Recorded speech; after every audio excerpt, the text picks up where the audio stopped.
Hello students, welcome to KTG online classes. बच्चों, आज हम नया चैप्टर स्टार्ट करने जा रहे हैं, करंट एंड इलेक्ट्रिसिटी। ठीक, तो चैप्टर काफ़ी हद तक कैपेसिटर जैसा ही है। कैपेसिटर बस ये है कि वहाँ पे चार्ज स्टैटिक था, यहाँ पे चार्ज फ्लो करेगा। ठीक है, और चार्ज के फ्लो करने को ही हम करंट बोलते हैं।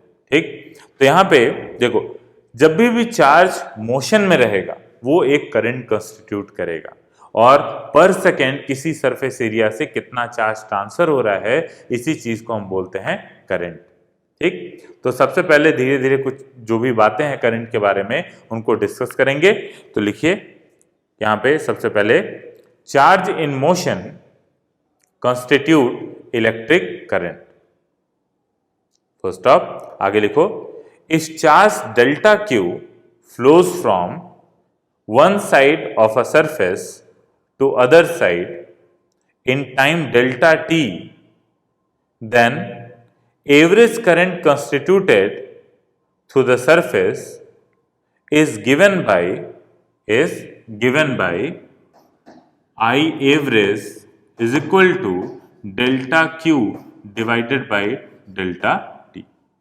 क्या बोला गया है कि एक सरफेस मान लेते हैं, ठीक है, उस सरफेस से जितना भी मान लेते हैं डेल्टा क्यू चार्ज का ट्रांसफर हुआ है डेल्टा टी टाइम के अंदर। ठीक, तो करंट होता है कि पर सेकेंड कितना, पर यूनिट टाइम कितना चार्ज ट्रांसफर हुआ। ठीक है, इसी के मेजरमेंट को हम क्या बोल रहे हैं, करंट। ठीक, तो यहां पे करंट की वैल्यू हो गई delta q by delta T, I average current. ठीक है, अब इसके बाद आते हैं कि जैसे ये एवरेज करंट हो गया इंस्टेंट, उसी तरीके से इंस्टेंटेनियस करंट होगा। तो लिखे फॉर इंस्टेंटेनियस करंट। अब इंस्टेंटेनियस वाली की वैल्यू कैसे निकालते हैं? तो बच्चों इसकी वैल्यू निकालते हैं जब टाइम ड्यूरेशन आप बहुत छोटा कर देते हो। जैसे कि average current delta q by delta t है, तो इंस्टेंटेनियस करंट क्या होगा, d q by d t. तो यहां पे आप लिख सकते हो limit delta t tending to 0 delta q divided by delta t. ये इंस्टेंटेनियस करंट होगा, और इसी चीज को हम लिखेंगे I is equal to d q by d t. ठीक है, तो ये करंट की वैल्यू होगी, इंस्टेंटेनियस करंट की वैल्यू होगी। ठीक, एक क्वेश्चन लिखो छोटा सा, बहुत लल्लू सा क्वेश्चन है। लिखो, विच ऑफ द फॉलोइंग, यही है question, which of the following will constitute electric current, ये ऑप्शंस हैं, electron at rest, proton in motion, alpha रे, बीटा रे और गामा रे। ठीक है, उसी तरीके से यहाँ पे एक्स रे और सेवेंथ हो गया, सेवेंथ दे देते हैं motion of ions in fused electrolyte. ठीक है, और एट्थ एक और, motion of orbiting electron around nucleus. ठीक है, देखो, तो एक बार ये सारे ऑप्शन लिख डालो और खुद से टिक मार लो कौन कौन सा ऑप्शन सही होंगे। ठीक, तो देखो, मैंने आपको बताया हुआ है कि करंट वही प्रोड्यूस करेगा जहां पे चार्ज मोशन में रहे। ठीक है, पहला देखते हैं इलेक्ट्रॉन, क्या ये चार्ज है? ठीक है, अच्छा एक पार्ट और दे देते हैं, एट्थ हो गया, यहाँ पे नाइन्थ एक और कर देते हैं, या फिर नंबरिंग बदल देता हूं मैं, ये फिफ्थ और यहाँ पे एक सिक्स भी डाल देते हैं। ठीक है, यहाँ पे न्यूट्रॉन इन मोशन।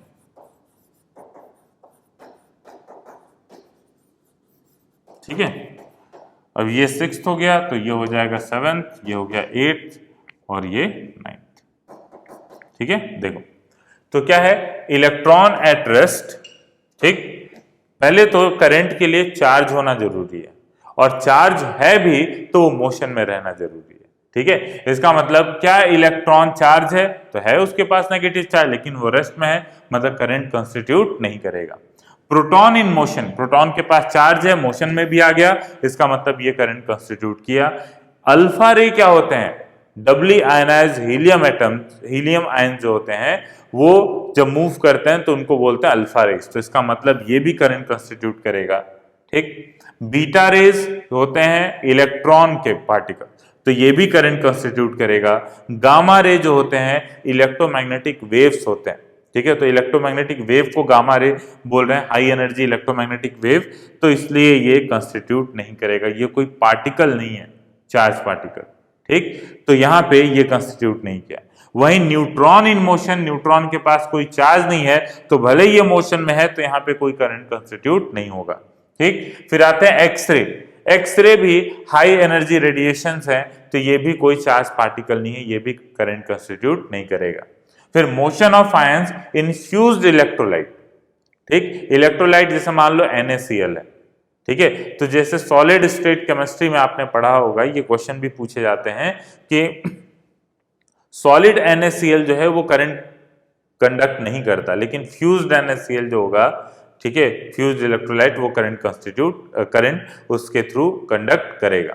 ठीक है, तो बेसिकली क्या है कि NaCl अगर फ्यूज्ड हो गया, जैसे मान लो, तो वहां पे Na+Cl- आयंस है, मतलब कि आप NaCl को पिघला दिए एक तरीके से। ठीक है, तो मोल्टेन स्टेट में पहुंच गया, तो वहां पे Na+ और Cl- मूव कर सकते हैं। अब जब आप पोटेंशियल डिफरेंस अप्लाई करोगे तो वहां पे Na+ और Cl- मूव करेंगे, तो आयंस मूव करेंगे, तो वहां पे करंट कंस्टिट्यूट होगा।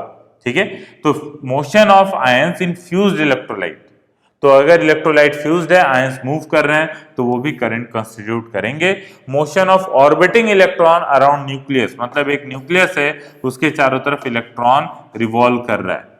ठीक है, तो इलेक्ट्रॉन मूव कर रहा है, इसका मतलब यहां ये भी करंट कंस्टिट्यूट करेगा।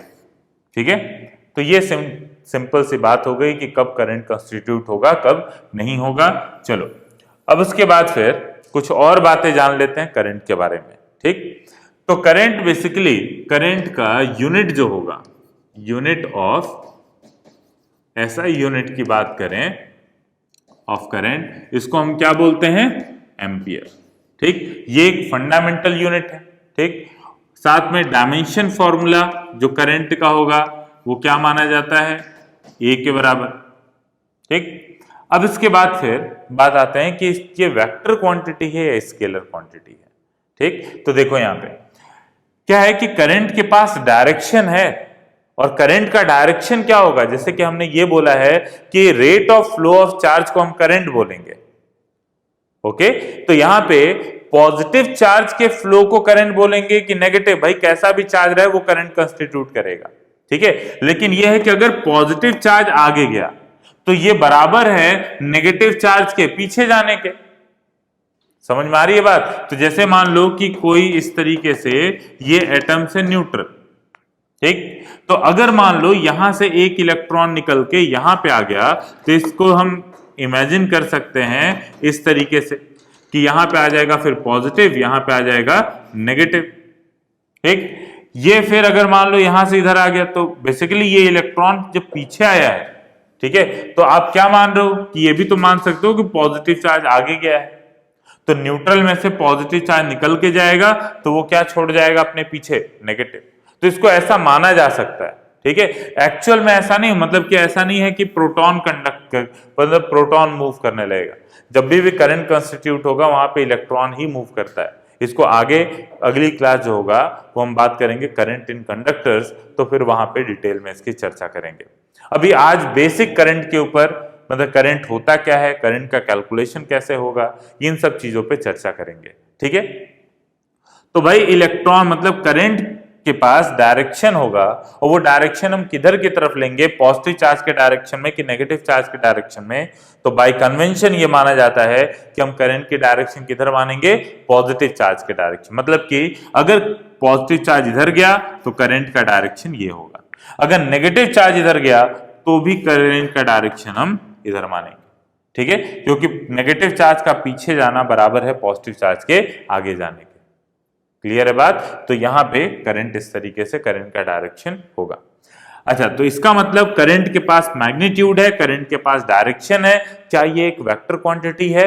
तो बच्चों इसका आंसर आप खुद बताओ। देखो, एक वायर है, मान लो इसके अंदर 10 एम्पियर का करंट है, ये एक और वायर आया जिसके अंदर 10 एम्पियर का करंट है, तो बताओ यहां से जो वायर निकलेगा इसके अंदर कितना करंट होगा? ठीक है, कितना होगा? 10√2 एम्पियर। ऐसा नहीं है, 10√2 एम्पियर नहीं होगा, क्योंकि ये वेक्टर की तरीके से नहीं ऐड होगा कि 10 का स्क्वायर प्लस 10 का स्क्वायर का अंडर रूट कर दें, या फिर ऐसा नहीं होगा कि यहां से जैसे 3 एम्पियर आ रहा है, यहां से 4 एम्पियर आ रहा है, तो इनका जो कॉम्बिनेशन होगा वो 5 एम्पियर का होगा। ये गलत है। 3, 4 और 3 ये मिलके क्या हो जाएंगे? 7 एम्पियर। क्लियर है बात? तो यहां पे ये एक क्वांटिटी ऐसी है जिसके पास डायरेक्शन भी है, जिसके पास मैग्नीट्यूड भी है, लेकिन बच्चा वो वेक्टर लॉ ऑफ एडिशन को फॉलो नहीं कर रहा है। ठीक है, तो ऐसे क्वांटिटीज को अलग नाम देते हैं टेंसर क्वांटिटीज। लेकिन टेंसर क्योंकि आपके कोर्स में नहीं है, आप सिंपल इसको स्केलर ही ट्रीट करोगे। ठीक है, तो अगर मान लीजिए ऑप्शन में आया कि करंट, मान लो ऐसे पूछा जाए कि करंट स्केलर है या वेक्टर है, तब आप आंसर क्या करोगे? स्केलर है। अगर ये चीज है कि ऑप्शन में स्पेसिफिक आपको दे रहा है कि टेंसर की भी बात कर रहा है, तो फिर आप मार्क करोगे टेंसर के ऊपर। क्लियर है बात? ठीक है, तो इसमें आगे लिखे, यहां तक लिख लिया? ठीक, लिखे कि direction of current is considered in the direction of flow of positive charge. Full stop. Although it has direction, it is a scalar quantity because it does not follow vector law of addition. ठीक है, vector law of addition. ठीक है, इतनी बातें याद रखिएगा आप लोग। चलो इसके ऊपर कुछ छोटे छोटे क्वेश्चन करते हैं। देखो, एक सरफेस हम इमेजिन करते हैं यहां पे, ठीक है, और इस सरफेस से एक रॉड है, यूनिफॉर्मली चार्ज रॉड, ठीक है, और वो उसका चार्ज डेंसिटी दिया हुआ है बच्चों लैम्डा के बराबर। ठीक है, तो ये जो यूनिफॉर्मली चार्ज रॉड है, इसको हम v वेलोसिटी से पास करा रहे हैं इस सरफेस के थ्रू। ठीक, इसके ऊपर चार्ज डेंसिटी लैम्डा दिया हुआ है। अब आपसे पूछा जा रहा है कि ये जो पास कर रहा है इस सरफेस से, ये S सरफेस है, इससे S सरफेस से करंट कितना कंस्टिट्यूट होगा? क्लियर है? लिखो question. An uniform charge rod with linear charge density lambda penetrates a surface with velocity v. Then find current through this surface.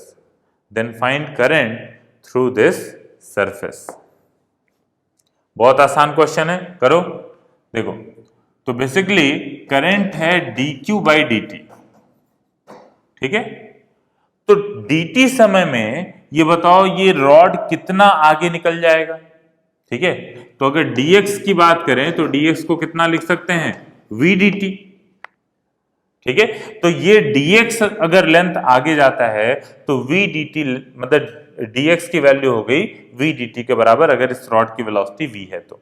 ठीक है, अब इसके बाद बात करते हैं कि dq की वैल्यू कितनी होगी। मतलब dt समय में अगर ये dx आगे गया तो dx लेंथ पे चार्ज कितना है? तो चार्ज ऑन dx लेंथ ये कितना हो जाएगा बच्चा? तो ये dx लेंथ के ऊपर चार्ज हो जाएगा dx मल्टीप्लाइड बाई लैम्डा, और dx की वैल्यू कितनी? v dt इंटू लैम्डा के बराबर। क्लियर है बात? अब इसके बाद करंट की वैल्यू है dq बाई dt। देखो dq की वैल्यू हम निकाल चुके हैं, चार्ज ऑन dx लेंथ, यही dq होगा। देखो dt समय के अंदर dx लेंथ आगे बढ़ा है वो, ठीक है, और dx के ऊपर चार्ज कितना है? v dt लैम्डा, इसी को dq बोल रहे हैं। ठीक है, तो यहाँ पे ये dq की वैल्यू रख देते हैं v dt into lambda divided by dt। dt से dt गया, आंसर कितना आ गया? v lambda. समझ में आई बात? ठीक, या तो फिर आप ऐसे भी सिंपल सोच सकते थे कि I की वैल्यू dq बाई dt होगा, तो अगर dx लेंथ पास किया है तो ये हो जाएगा लैम्डा इंटू dx, dq की वैल्यू, और डिवाइडेड बाई dt, और dx बाई dt को क्या लिख दोगे, लैम्डा इंटू v। क्लियर है? चलो एक और बहुत आसान सवाल करो, पूछते हुए शर्म आ गई। लिखो क्या है कि consider an electron in hydrogen atom revolving with speed v naught, revolving with speed v naught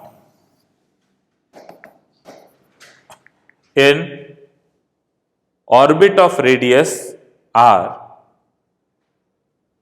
in orbit of radius r, then find current constituted in orbit। ठीक, तो एकदम लल्लू सवाल है, जल्दी से करो, आंसर बताओ कितना होगा। तो भाई करंट की वैल्यू Q बाई टी है। ये सब चीजें आप केमिस्ट्री में भी पढ़ोगे एटॉमिक स्ट्रक्चर में। तो देखो करंट की वैल्यू Q बाई टी है, तो यहां पे Q की वैल्यू कितना, E। अब सोचो अगर यहां पे मैं क्या करूं कि यहां पे एक सरफेस कंसीडर करूं इस तरीके से, तो करंट है किसी सरफेस को पर सेकेंड कितना चार्ज ट्रांसफर कर रहा है, तो यहां से चार्ज कितना ट्रांसफर किया, E। फिर अगली बार E यहां पे कब आ रहा है, एक टाइम पीरियड बाद। ठीक है, तो अगर हम बात करें तो ये सीधे बोल सकते हैं कि एक टाइम पीरियड में इससे कितना इस सरफेस से चार्ज ट्रांसफर किया, E के बराबर। तो एवरेज करंट जो होगा इससे आई एवरेज, ये बराबर हो जाएगा E divided by time period T के बराबर। ठीक, तो ये हो गया बच्चों E divided by time period. निकाल पाओगे इसके रिवॉल्यूशन का, तो डिस्टेंस अपॉन टाइम, तो डिस्टेंस कितना कवर किया, 2 पाई r यहाँ पे, और मतलब velocity equal to distance upon time, तो यहाँ पे टाइम आ जाएगा distance upon velocity v not.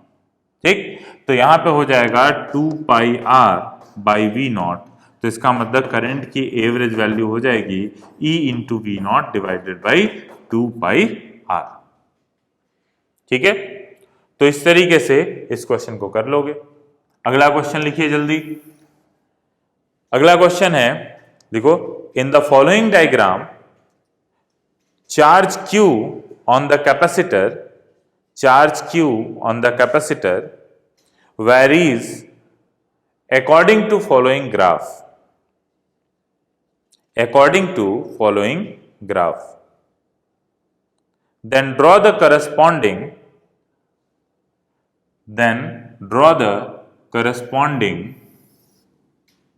current versus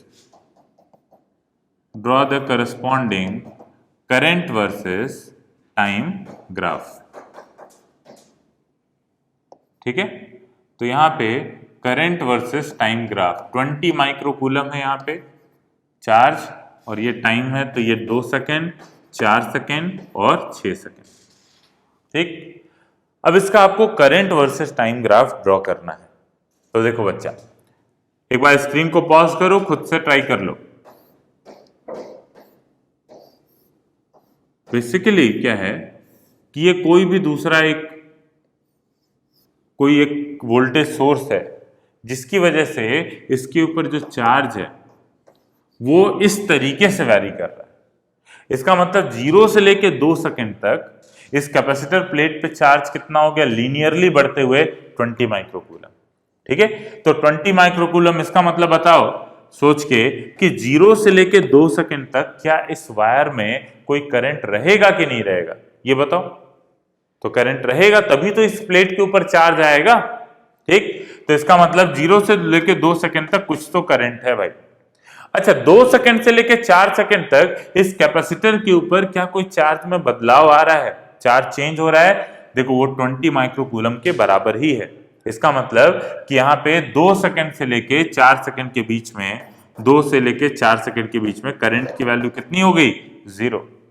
ठीक, फिर उसके बाद देखो 4 सेकेंड से लेके 6 सेकेंड की बात करते हैं, तो 4 सेकेंड से 6 सेकेंड के बीच में देखा जाए तो चार्ज घट रहा है कैपेसिटर प्लेट पे। तो चार्ज घटते घटते 20 माइक्रोकूलम से कितना हो गया, 0। क्लियर है बात? तो इस वजह से यहां पे आप बोल सकते हो कि ये तो चीजें दिखाई दे रही कि करंट किस तरीके से वैरी कर रहा है। अब dq बाई dt बच्चों इसी को बोलते हैं करंट। तो यहाँ पे बेसिकली इस ग्राफ में dq बाई dt आपको क्या मिलेगा, जैसे y और x के बीच का ग्राफ रहता है तो dy बाई dx उसका स्लोप बताता है। तो यहाँ पे करंट और टाइम के बीच का ग्राफ है तो dq बाई dt क्या बताएगा, स्लोप। तो यहाँ पे देखो 0 से लेके 2 सेकंड तक स्लोप जो है वो कांस्टेंट है और उसकी वैल्यू कितनी है 20/2, इसका मतलब 10। तो यहां पे करंट की वैल्यू रहेगी 0 से लेके 2 सेकंड तक 10 micro ampere. Coulomb divided by second, ampere हो जाएगा ना, माइक्रो बचेगा तो 10 माइक्रो एम्पियर हो गया। अच्छा बताओ 2 सेकंड से लेके 4 सेकंड तक, तो बच्चों 2 से 4 सेकंड तक यहां पे स्लोप कितना है, 0। भाई इस लाइन का स्लोप 0 है, ठीक। तो यहां से करंट 0 रहा। 4 सेकंड से लेके 6 सेकंड तक क्या खास बात है, करंट यहाँ पे चार्ज डिक्रीज कर रहा है, इसका मतलब करंट जो है वो स्लोप नेगेटिव है, मतलब करंट भी नेगेटिव होगा। इसका मतलब क्या है, देखो यहाँ पे चार्ज बढ़ रहा था, इसका मतलब चार्ज इधर की तरफ जा रहा होगा, ठीक है, तभी तो इसके ऊपर चार्ज बढ़ेगा, ठीक। तो dq चार्ज जो है वो इधर की तरफ जा रहा है, इस पॉजिटिव प्लेट पे एक्युमुलेट हो रहा है, ठीक। तो 0 से लेके 2 सेकंड तक इस प्लेट पे चार्ज बढ़ा, फिर 2 सेकंड से 4 सेकंड तक कांस्टेंट रहा, इसका मतलब इस वायर से कितना चार्ज जा रहा होगा, 0। अब यहां पे चार्ज कम होने लगा और कम होके 0 हो गया, इसका मतलब यहां से पॉजिटिव चार्ज निकलना शुरू हो गया वापस और फाइनली अब चार्ज इधर की तरफ जा रहा है, इसका मतलब करंट भी अब उल्टा डायरेक्शन में हो गया। क्लियर है बात, तो यही चीज है। तो 4 सेकंड से लेके यहां से 6 सेकंड तक, यहां पे स्लोप भी देख लो 20/2, इसका मतलब वही आ जाएगा -10 माइक्रो एम्पियर, ठीक है। तो बच्चों ये आ गया, ठीक। तो ये करंट वर्सेस टाइम टी का ग्राफ होगा, ठीक। अब लिखो अगला, इसी में लिखिए in previous problem find average current, in previous problem find average current, ठीक है, एवरेज करंट पहला part in time 0 to 6 second, दूसरा 0 to 3 सेकेंड और तीसरा 0 to 5 सेकेंड, ठीक है। एक बार स्क्रीन को पॉज करो, जल्दी से कर डालो खुद से, देखो कर पाते हो कि नहीं कर पाते। तो पहला देखते हैं, देखो जो कैपेसिटर था उसके ऊपर प्लस माइनस क्यू अगर माने, ठीक है, तो यहां पे क्या बात हो रहा है कि प्लस क्यू की बात करें, ठीक। तो यहां पे क्या है कि जैसे चार्ज बढ़ रहा है टाइम के साथ, ठीक है, तो यहां पे अगर मान लो इस वायर से हम करंट देख रहे हैं इस एरिया से, ठीक, तो क्यू चार्ज आगे गया, मतलब 20 माइक्रोकूलम चार्ज टोटल 0 से लेके 2 सेकंड के बीच में इस सरफेस से पास कर गया। 2 सेकंड से लेके 4 सेकंड के बीच में कोई चार्ज नहीं पास किया और 4 से 6 सेकंड के बीच में ये 20 वापस निकल के इस सरफेस से क्रॉस कर गया अपोजिट डायरेक्शन में, मतलब कुल मिला जुला के सरफेस से कितना चार्ज ट्रांसफर किया, 0। तो यहां पे अगर पहला बार सॉल्व करोगे तो डेल्टा क्यू की वैल्यू क्या होगी, 0। तो इस वजह से एवरेज करंट भी कितना होगा, 0, ठीक। तो वो सरफेस जो था उससे 20 माइक्रोकूलम चार्ज ऊपर गया और वही 20 माइक्रोकूलम नीचे चला गया। तो नेट चार्ज ट्रांसफर क्या हुआ, नेट चार्ज कैपेसिटर पे कितना आया, 0 6 सेकंड के बाद। तो इस वजह से यहां पे करंट की वैल्यू 0 होगी। चलो सेकंड पे आते हैं, 0 से लेके 3 सेकंड के बीच में। तो जरा 3 सेकंड देखो यहां पे कहीं रहेगा ना, तो बच्चा 0 सेकंड पे चार्ज कितना था, 0। तो यहां पे आई एवरेज कैलकुलेट करोगे तो 0 सेकंड पे चार्ज था 0 और 3 सेकंड पे चार्ज कितना है, 20 माइक्रोकूलम। तो डेल्टा क्यू कितना हुआ, अगर आपसे पूछा जाए कि इन 3 सेकंड में टोटल कितना चार्ज ट्रांसफर हुआ तो आप क्या बोलोगे, 20 माइक्रोकूलम। तो ये हो गया 20 माइनस 0 डिवाइडेड बाई 3, इसका मतलब 20/3 माइक्रो एम्पियर। ये सेकंड का आंसर हो गया। चलो अब थर्ड पे चलते हैं, 0 से लेके 5 सेकंड। तो 5 सेकंड पे बता सकते हो चार्ज कितना होगा, तो बच्चा 5 सेकंड पे चार्ज होगा यहां पे 10 माइक्रोकूलम, ठीक है। तो 10 माइक्रोकूलम होगा तो इसका मतलब यहां पे जो एवरेज करंट आप लिखोगे ये हो जाएगा यहाँ पे 10 माइक्रोकूलम माइनस 0 डिवाइडेड बाय यहाँ पे हो जाएगा 5, इसका मतलब 2 माइक्रो एम्पियर के बराबर। अच्छा, अगर आपसे पूछा जाता 2 सेकंड से लेके 4 सेकंड के बीच में करंट, एवरेज करंट बताइए, कितना होता आंसर?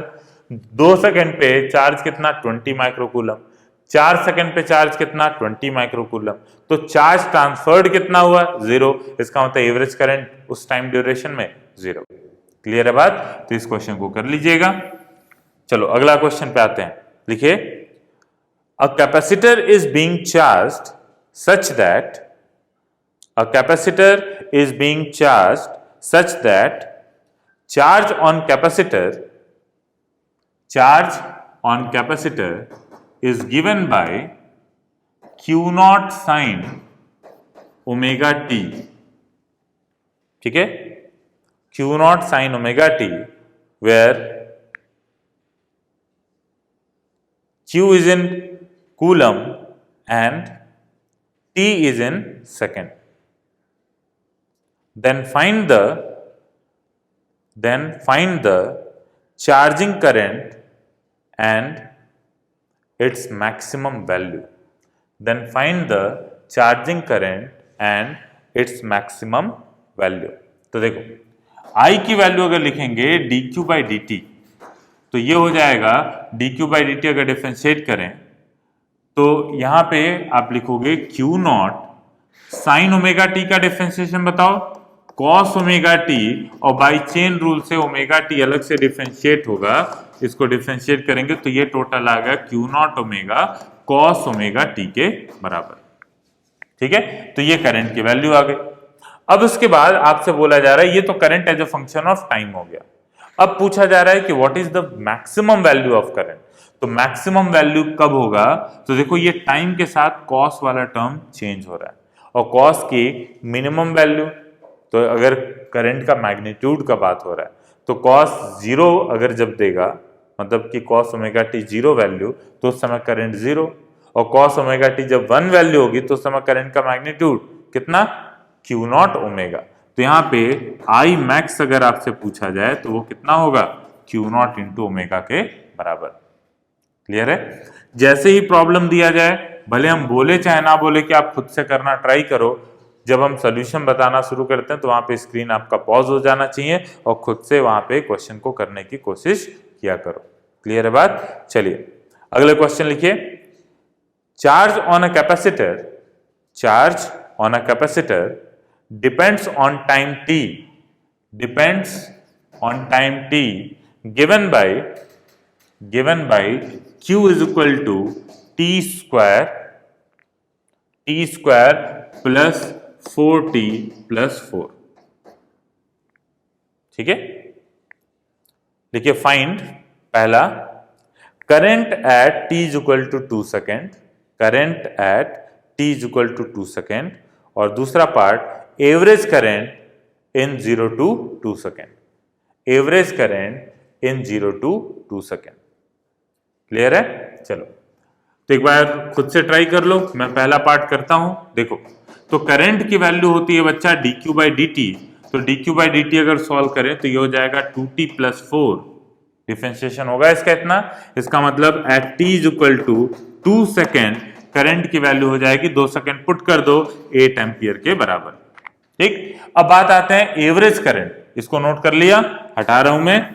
देखो एवरेज करंट की बात करते हैं, तो ये जो कैपेसिटर प्लेट था, ठीक है, तो अगर इस पे हम प्लस माइनस क्यू मान लेते हैं, ठीक है, तो जरा at t is equal to 0 second बताओ कि at t equal to 0 second charge कितना है, तो 0 पुट किया, चार्ज कितना आ गया बच्चों? 4 कूलम के बराबर। ठीक, अच्छा at t is equal to 2 second बात करें, तो t is equal to 2 second पे चार्ज कितना?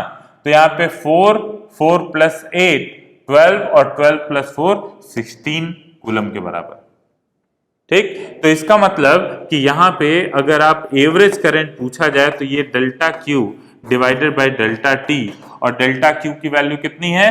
तो 16 माइनस 4 डिवाइडेड बाई 2 माइनस 0, तो ये बच्चों कितना आ गया? 12/2, इसका मतलब 6 एम्पियर के बराबर। क्लियर है? अगला क्वेश्चन लिखो, कांस्टेंट करंट ऑफ 1.6 एम्पियर, बहुत छोटे छोटे सवाल हैं ये, ठीक है। तो करंट इलेक्ट्रिसिटी चैप्टर में बोर्ड के इस टाइप के सवाल आते हैं। उसके अलावा मतलब अगर करंट के ऊपर आ गया, मैग्नीट्यूड ऑफ चार्ज और ये सब चीजों पे, ठीक है, और साथ में नीट के लिए, ठीक। जेई में तो ऐसे क्वेश्चंस का आने का कोई मतलब नहीं है, ठीक है। लिखिए constant current of 1.6 ampere, constant current of 1.6 ampere exist in a register, then find number of electron that crosses the section in a wire in a time interval of 5 minutes। ठीक, तो एक वायर है जिससे 6 ampere 1.6 ampere का current pass कर रहा है। तो कोई भी पॉइंट, कोई भी सेक्शन ले लीजिए, उससे 5 मिनट में कितना इलेक्ट्रॉन पास किया ये अपने को निकालना है, ठीक है। चलो सॉल्व कर लो एक बार। तो देखो delta q by delta t is equal to current, खुद से सॉल्व करना, सॉल्व करने से पहले ये सॉल्यूशन मत देखना। तो डेल्टा क्यू की वैल्यू हो जाएगी 1.6 इंटू डेल्टा टी, 5 मिनट दिया है, उसको सेकंड में करेंगे क्योंकि एम्पियर का मतलब कूलम पर सेकंड होता है, ठीक है। तो 5 इंटू 60 ये हो गया। तो ये बच्चों आ जाएगा यहाँ पे 48, देखो इतना है क्या, 16 इंटू 5, तो 16 इंटू 5 अच्छा 48, तो 480 यहाँ पे, इतना 480 कूलम के बराबर ये आ गया, ठीक। अब अपने को चाहिए नंबर ऑफ इलेक्ट्रॉन। तो अगर नंबर ऑफ इलेक्ट्रॉन पूछा जाए तो यहाँ पे Q is equal to n ही लगा लीजिए। तो n की वैल्यू हो जाएगी 480 divided by 1.6 into 10 to the power minus 19, ठीक है। इसको सॉल्व करिए, देखिए कितना आता है। तो ये आ जाएगा 1.6 कटेगा 448 को, यहाँ पे 30 300, तो 300 divided by 10 to the power minus 19, इसका मतलब 3 इंटू 10 टू द पावर यहाँ पे 21, ठीक है। तो 3 into 10 to the power 21 total number of electron यहां से क्रॉस करेंगे उस सेक्शन से। क्लियर है? चलिए एक क्वेश्चन और करते हैं, लिखिए current in resistor depends on time t as I is equal to 4t, ठीक है। I is equal to 4t where t is in second, then find the amount of charge transferred in time 0 to 5 minute, in time 0 to 5 minute। और एक बार खुद से इसको try कर लो, देखो क्या है कि पिछले क्वेश्चन में बच्चों क्या था कि वहां पे करंट कांस्टेंट था 1.6 एम्पियर का, लेकिन यहाँ पे करंट कांस्टेंट नहीं है, करंट टाइम के ऊपर डिपेंड कर रहा है, ठीक है। तो अगर चार्ज ट्रांसफर निकालना है तो वहां पे तो करंट कांस्टेंट था, तो इसलिए आप डेल्टा क्यू, जैसे मान लो कि यहाँ पे D q by d T लिखते और डी क्यू की वैल्यू जो थी वो लिखते आई डी टी, ठीक, और दोनों तरफ इंटीग्रेट करते हैं। तो पिछले क्वेश्चन में क्या था, करंट कांस्टेंट था, करंट इंटीग्रेशन के बाहर आ गया तो ये आई इंटू डेल्टा टी बन गया, डेल्टा क्यू। लेकिन इस बार ऐसा नहीं है, ठीक है, इस बार हमें प्रॉपर इंटीग्रेट करना पड़ेगा। तो ये dq की वैल्यू जो होगी इंटीग्रेट होके डेल्टा q आ जाएगा और ये वैल्यू हो जाएगी आई डी टी, मतलब 4t dt का इंटीग्रेशन। तो 4t dt का इंटीग्रेशन हो जाएगा, देखो 4 इंटू टी स्क्वायर बाई 2, 0 से लेके कहां तक इंटीग्रेट करना था, 5 मिनट, इसका मतलब 300 सेकेंड, तो 0 से लेके 300 तक। तो ये हो गया 2 से 2 कैंसिल, एक 2 बचा, और ये हो गया 300 का स्क्वायर, और ये बच्चों आ जाएगा टोटल कितना, 18 इंटू 10 टू द पावर 4, इसका मतलब 1.8 इंटू 10 टू द पावर 5, ठीक है। तो इतना कूलम चार्ज होगा, ठीक। चलिए तो एक क्वेश्चन, 2 क्वेश्चन आपके लिए और होमवर्क देता हूं मैं, ठीक है, उसको करिएगा और नेक्स्ट क्लास में इसको डिस्कस करते हुए फिर हम करंट इन मेटल शुरू करेंगे, ठीक है। लिखिए क्वेश्चन है कि I is equal to I naught 1 minus alpha t. देखिए if I is equal to I naught 1 minus alpha t, मतलब करंट की जो वैल्यू है, then find charge transferred in a time interval 0 to time t when current is 0। मतलब यहां पे आपको ये नहीं दिया गया कि किस टाइम से किस टाइम के बीच में चार्ज ट्रांसफर निकालना है, बोल दिया गया कि उस टाइम तक निकालिए जब करंट 0 हो जाएगा। ठीक है, तो इसको खुद से करना। आंसर है इसका आई नॉट बाई 2 अल्फा। ठीक, अगला क्वेश्चन लिखिए। Current in a resistor depend on time t given by following graph, then find total charge transferred, then find total charge transferred. और ये करंट का ग्राफ है 10 एम्पियर और ये समय है 2 सेकेंड। ठीक है, तो चार्ज ट्रांसफर टोटल कैलकुलेट करना है। करिएगा, इंटीग्रेशन का कॉन्सेप्ट है कि जैसे कि I is equal to d q by d t, तो डी क्यू की वैल्यू आप लिख सकते हो I d t. I d t का इंटीग्रेशन क्या है, बेसिकली करंट टाइम का एरिया अंडर कर्व। ठीक, तो डी क्यू जो निकालोगे, डी क्यू का इंटीग्रेशन, ये बेसिकली चार्ज ट्रांसफर हो जाएगा इसी का एरिया। तो एरिया कितना, 10 into half base into height, इसका मतलब 10 कूलम इसका आंसर होगा। ठीक है, तो चलिए इतना क्वेश्चन आज के लिए रखते हैं और नेक्स्ट क्लास में मिलेंगे तो फिर करंट इन कंडक्टर शुरू करेंगे। ठीक है, चलिए, thank you, have a nice day.